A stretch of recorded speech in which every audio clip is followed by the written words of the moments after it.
I don't know that I trust a company to innovate if they can't even innovate their leadership lineup.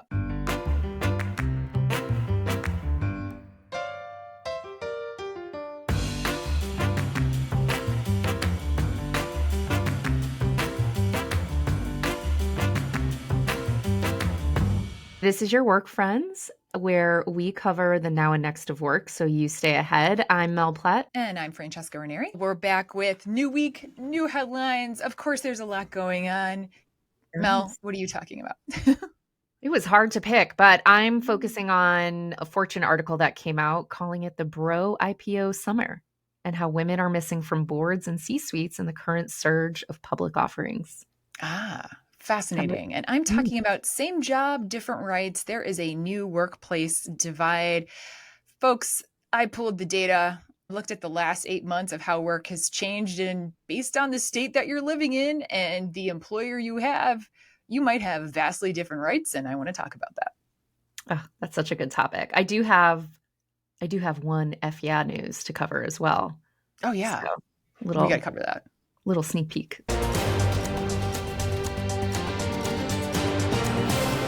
Okay.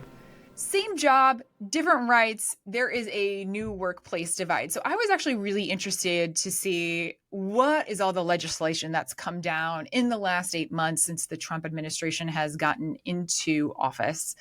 What has happened to workers' rights? What has happened to employers as they've had to react to that? And I want to go through a few of the things, not exhaustive lists, but some of the major things that have happened in the last 8 months since the Trump administration. You ready? Let's do it. Pay is frozen. Fewer qualify for extra pay. That's number one. Non-compete ban was dropped. Employers can block where you work next. 3, contractor rule rolled back. So easier to call you independent. We talked about that on the pod where employers can say, hey, you're no longer classified as an employee. We're going to have you as a contractor. Bye-bye benefits. We talked about that. The labor board weekend, meaning union protections are harder to enforce. Federal workers lost union rights. Their contracts were canceled. Obviously, we've talked many times about the DEI cutback and diversity programs being stripped. And safety enforcements were cut. We have fewer checks and balances. And because a lot of that program was annihilated, slower response times. There's not as many people checking up on things like OSHA. Those are just a few of the things that have happened. That's a lot. It's a lot. Meanwhile, there's some things that are stalled in Congress, like the PRO Act, which would make unionizing easier, the Equality Act, which would ban LGBTQ plus discrimination, the Paycheck Fairness Act, which would close wage gap loopholes, the Portable Benefits Bill that would give you contractors health and retirement, and the FAIR Act, which would end forced arbitration. All of those things are stalled. And by the way, they ain't going anywhere anytime soon. No.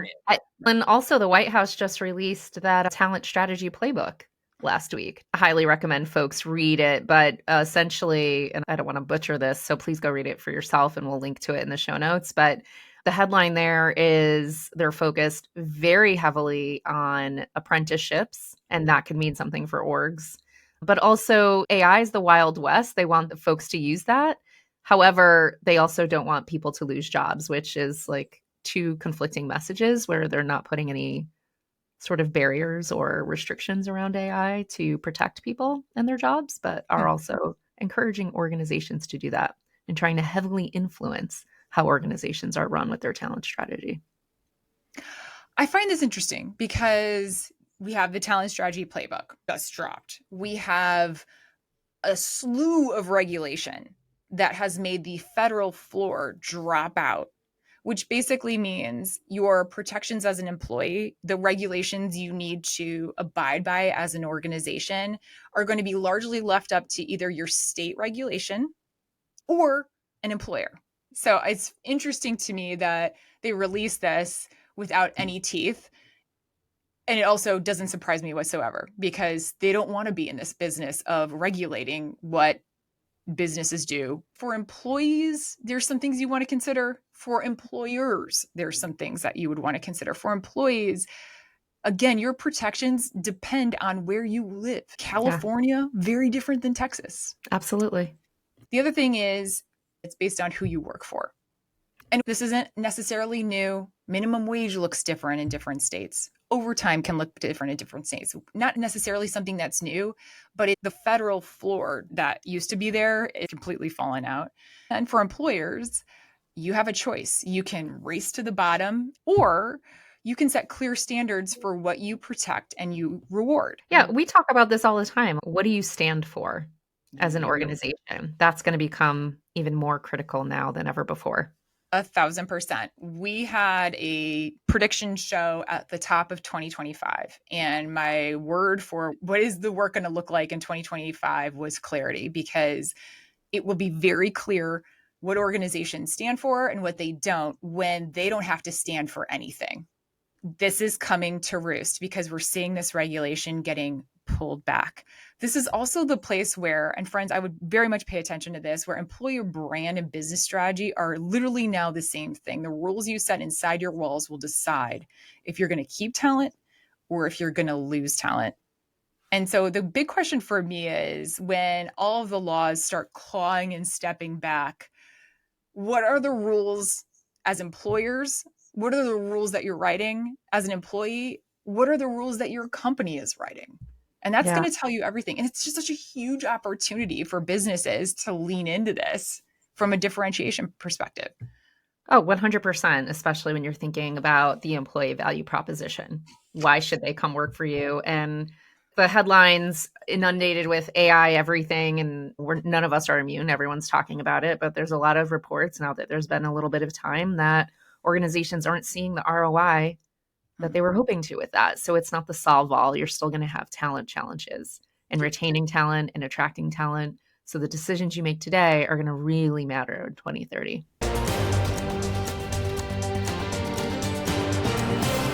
Francesca, you and I have been talking about women in the workplace for the last 2 years and covering the mass exodus of women out of corporate, out of business, because they don't feel represented, they don't feel supported. And so no industry is immune.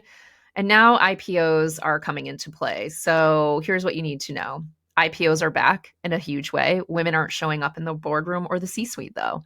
New research looked at 61 IPO filings this summer and found that 88% had one or no women on their boards, and 93% had one or no women in the C-suite. Compare that to Russell 3000, where women hold 30% of board seats and nearly the same in executive roles. Companies going public right now are ignoring even baseline market norms for gender diversity. So, as we just spoke about all the political things around DEI, with DEI already under fire, this might be signaling a step backward where women risk being shut out of the next wave of growth for companies. I have a thought about this. Yeah. Can I tell you my thought? Yeah. Tell me your thought. Last week by Wednesday, 3 women I know, different industries, different ages, different levels, quit their job without having anything to go to because they were done. First of all, it's very unfortunate that they're not showing up in IPOs. I think it's very unfortunate that we still are dealing with the numbers of women in the C-suite, in the big chair, everything. And I have a theory that women are just like, I'm done and I'm going to go build better over here. Absolutely. You and I talk about that as our own kind of personal story, right? Sure. Yeah. I'm coaching women left and right on their career transition or pivot into something else, either an organization that does prioritize them or doing their own thing. To your good point, they want to have impact and they want to feel supported. And they're finding that community outside of corporate in a lot of different ways.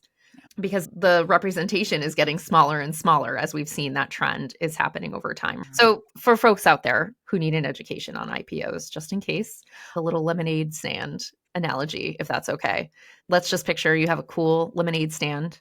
At first, only you and maybe your family own it. Then one day you decide you want to grow big. You buy more lemons, you get fancier cups. Maybe you even open a lemonade stand all over town, but you don't have enough money to do it by yourself. So you say, hey, anyone can buy a little piece of my lemonade stand. And then you split your stand into a lot of tiny pieces called shares, and then you sell them. That's an IPO. It's the first time a company lets the public buy pieces of it on the stock market. So instead of you just owning the stand, lots of people can own a piece of that stand and get money to grow. Why this matters, why you need to care about this, and why you need to care that women are not being represented in this. Culture starts at the top with IPOs. That's at any organization. But if the board and the C suite are all men, it often trickles down into hiring, promotions, decision making. That's going to affect your career path. Equity and wealth building, IPOs usually come with stock options or grants for people. If leadership doesn't value diversity, women, and underrepresented employees, you might miss out on those wealth creating opportunities. So it's creating greater disparity for those groups. It signals priorities. A company that sidelines women at IPO is showing you what it values upfront, what it doesn't value, and that's a clue whether it will invest in equity, inclusion, or employee well-being long term. The impact to innovation.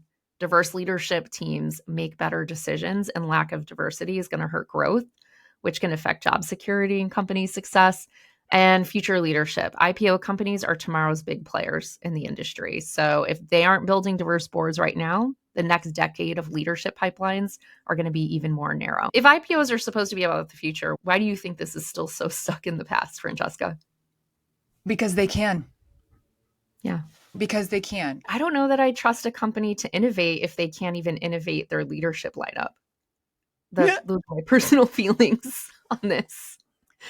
That's my point of view, and I'm sticking to it. All right, friend to friend, here's what you need to know. The IPO market is heating up, and we're going to talk about that in a minute with some of our FYA news.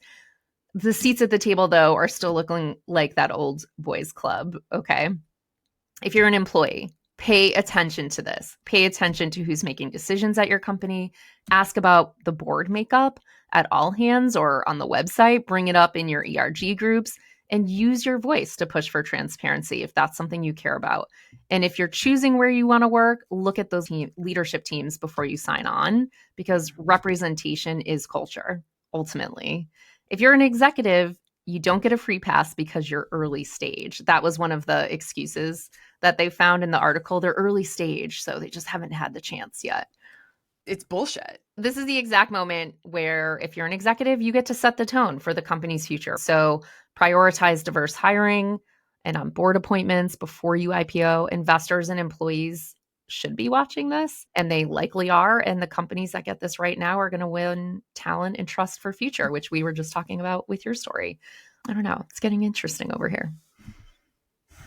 Is it getting interesting, or It's always been is this it way. just getting backwards? More backwards. It's going a little backwards. Listen here. You know what it is, and again, I just go back to this. Like, people that know the value of it and have seen the value of it and lived the value of having a lot of great representation will continue to do that. And the people that haven't figured that out, it's just, if you're going to act on it. And I think some people are willing ignorance. Yeah, I agree. But the IPO thing is huge, though. Like, the amount of money when your company IPOs is ginormous. Stock is huge. It can be life-changing for employees, which is what I want to cover in my FYA news, because it's super exciting. And it's a women-led company. So there's that. And you and I have done a ton of by the way, what kills me, just before I'll get off my little platform in a second, but what kills me is multiple times we have covered the stats and the research around the success of diverse companies and how it actually helps your bottom line if you're growing. It's like, where is the disconnect that's happening for folks? Don't understand it. Don't get it. There's tons of research to support it. You want to do WTF first? I'll do WTF, because I think it might be the flip of what you're talking about. Last week, there was something circulating around OpenAI giving every employee a $1.5 million bonus based on their performance. And I read it and I was like, that's fucking amazing. Yeah. Every employee. They have about 3,000 employees. That's life-changing. Speaking of IPO money, life-changing. Yeah. But when you dig into it, that's actually not the case. They gave every engineer, every developer, every decision science person $1.5 million vested over 2 years. Still very generous.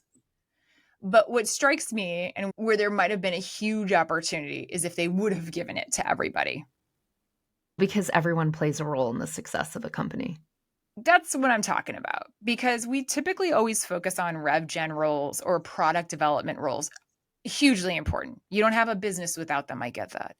But there's always a kind of second class citizen feel to people that protect your organization or enable your organization. Without the protection people, your trust, your regulation, your lawyer, some semblance of HR, Right. you're one massive ass lawsuit away. Look at some Mhm. companies, like there is a driverless vehicle car company that got rid of all of their safety and regulation team. And then guess what? They didn't get any of their safety and regulations in, and now they're out of business. Rarely for that reason. So I share that only because the amount of goodwill that they could have had, the absolute legend status that they could have had, that, by the way, they could have Gone. ridden for 5 years in an AI talent war, gone. Gone because the true story came out. Yeah. So WTF. love the bonus. I love it. But what the fuck? Why not give it to everyone? That's all I'm saying. Yeah, absolutely. Yep. Absolutely, because everyone played a role. You know what? Down to the events person or the janitor in your building who helps maintain the office so people can work in it. Like, represent everybody. The legend status, Yeah. the story, the goodwill. What are we doing Just on this gone. AI wave if we're not abundance, man? What are we doing? What are we doing? I'm asking you. Yeah. Okay. What's your Yeah. F? Yeah. My F yeah is the opposite of that, I hope. Fortune featured the article about Canva, the graphic design tool that I think most people use today. Canva's billionaire founders are making overnight millionaires of all of their employees. Most IPO stories this summer are feeling like the same old playbook, like we just talked about. Yeah. But Canva just reminded us there's another way to do it, Francesca. So they're valued at $42 billion, and Canva ran an employee share sale that let current and even former employees cash out on stock before the company goes public. So overnight millionaires were made, not just for founders or top executives, but for people across all of the teams who helped build it. Why this matters? It's not just a big payday for them. It's a statement about how success gets shared, as we were just talking about. Where most IPO headlines are celebrating investors and leadership, Canva is really spreading the wealth across all employees who were part of making them win in the marketplace. So we've been seeing the bro IPO wave, as we just talked about, OpenAI. Everything's looking the same, but Canva is showing that there's a different path, and one where employees aren't just the footnote of the conversation, but they're central to their whole story. That's a differentiator.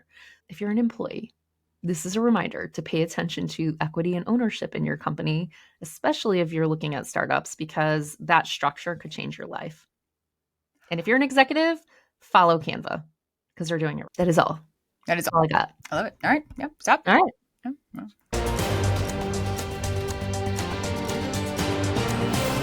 This episode was produced, edited, and all things by us, myself, Mel Plett, and Francesca Ranieri. Our music is by Pink Zebra. And if you like this, please rate and subscribe. We'd really appreciate it. That helps keep us going. Take care, friends. All right. Bye, friends. Bye, friend.